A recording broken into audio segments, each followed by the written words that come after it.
Right now, what you're seeing are some pictures of that of riot police blockading the protesters. You can't quite tell where that is. Well, I think this might be Kyle's location, but yet, Kyle, is that another delegate being blocked?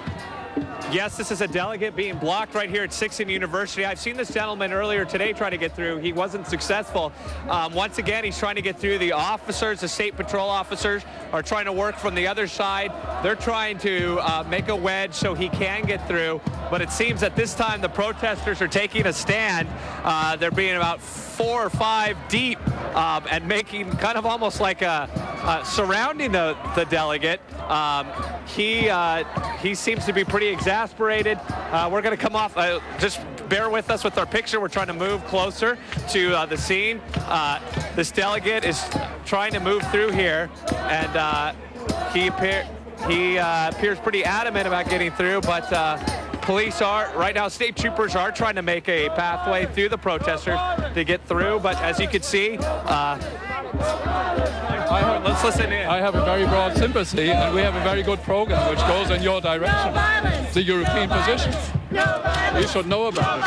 No violence! No violence!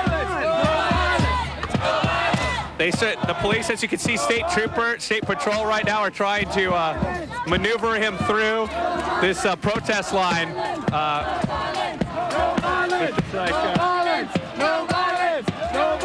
Everyone, the protesters are.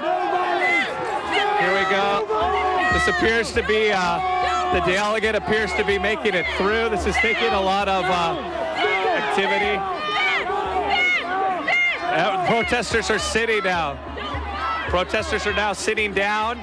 The delegate made it through. The delegate definitely made it through here. This is kind of typical what's been going on all day today.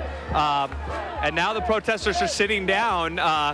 They are setting up a sitting blockade after that delegate made it through. As you could see him over on the other side there, he had a hard time. That was not an easy path, trying to move these balloons over here. So you could show he made it through, but they're chanting WTO has to go. And the police right now, as you can see, once they got the delegate through, they're moving back. They're not doing anything to the crowd other than trying to get these delegates through. Well, now we have more gas going off here. Let's see. Richard, is that your perspective there? Hello, this is Richard Thompson. I am live at 4th and University. What you are seeing is that tension spilling over that we just talked about a short while ago down at 4th and Union. People kept pushing the police line and pushing the police line and pushing the police line. Now we're seeing a wide variety of response from that police team. As you mentioned before, we've seen this. It is most likely a combination of perhaps smoke grenades and pepper gas in canisters that's being released. And it is a pretty massive release at this point down at 4th and Union, because we were watching just a few moments ago, and you could see it like surges, like waves coming, pushing up against the police barricade over and over and over again. And finally the police had enough, and they started pushing with their canisters. And again, looks like they are getting a lot of pepper spray and a lot of smoke and perhaps even concussion grenades, working down at that area trying to get things under control. But I think it's pretty clear from the picture we're looking at, things are far from under control just down the block at 4th and Union by Rainier Square. Now a large concussion. They look to be flash grenades that are going off, and we can only assume and hope that those are being launched by police officers. They appear to me to be the type of sort of concussion grenades that SWAT team members would have. They are designed to create chaos. There is an obvious push to move these people out of the streets of downtown Seattle. The Seattle police, it appears as though, Richard, at this point, are saying, all right, it's over, the march is over, and now it's time to move. I think it's pretty clear that police have decided that they need to get this under control. And again, they are using whatever means they feel necessary at this point in taking. Again, another very large concussion. Those are designed to confuse people in protest situations. They don't know what's going on. It gives the trained SWAT officers an opportunity to move in and corral and position people where they need them to be instead of where the protesters think they need to be. Right now, there's not a whole lot of places that these thousands of demonstrators can be pushed to, but the police, along with, as we see, the armored personnel carrier and concussion grenades, are going to try to move them.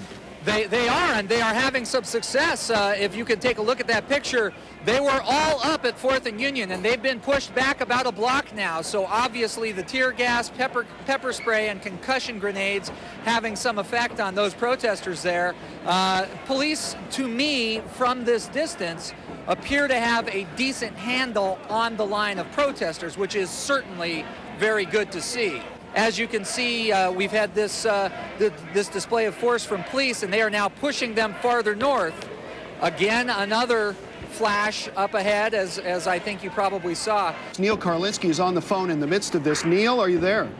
I am, and I'm getting gas right now, so I don't know how long I'm going to stay with you. We are at 4th and Pike. I can tell you protesters have put large metal trash bins in the middle of the street right in front of a line of SWAT officers wearing gas masks and firing tear gas and spraying pepper spray at us. I can tell you there are many protesters wearing gas masks. There are many others who are facing them dead on and simply taking it, sitting down in the middle of the street. Again, this is 4th and Pike, right in the heart of downtown. Benbridge Jewelers, a Rite Aid Pharmacy, Ross, the Sharper Image, some stores you might be familiar with. Are you There's a lot of gas flying around here, and people in the streets, are throwing things, large wooden blocks, back at the police officers. Neal, are the police moving in, or are they holding the line? The police are simply holding the line. Police are not moving in. They are holding a line and firing tear gas into the people. This is quite a standoff, and I got to tell you, the protesters here, I'm getting some fresh air, are actually really fighting back. They're hunkering down behind a lot of these large trash cans for cover, and they're sneaking out and throwing blocks of wood and other things at these people. They are, literally, they are, oh geez. They are right in the middle of them, and many of them are not fearful of this at all. So go ahead. It does not appear to be a peaceful sit down at all. We see now a canister was thrown back toward the police lines. It began to catch fire. Yeah, these people are fighting back with the police. Again, they're not engaging face to face. You have the police on one side, and then literally on the other side of the intersection, you have all of the protesters who you may hear yelling, "The whole world is watching," as we are all being gassed here. What is that fire? Some flames now that apparently started a fire inside one of these trash canisters. Amazing, simply amazing. Scenes that we haven't seen in Seattle in years, decades, perhaps ever. Oh, I think they might be shooting rubber projectiles. I'm not sure. I don't want to report that inaccurately, but there's a couple of things that have been flying quickly at us here. Basically what happened was, as we've been telling you for about the last hour or so, protesters kept pushing up against this police line and pushing up. Finally, one of the protesters broke through the police line. Police moved to arrest that person, and when they moved in to make that arrest, that created a gap in that police line, and like the floodgates opening, people just rushed through, and that's where the melee started, and officers felt that they needed to start releasing some tear gas canisters and get that area cleared, and that's what they did. That's what triggered it all. One person breaking through the line and basically setting this all off. And if you take a look, you can see that live picture now. We still have fire right down there on the police line, and it is raging at this point.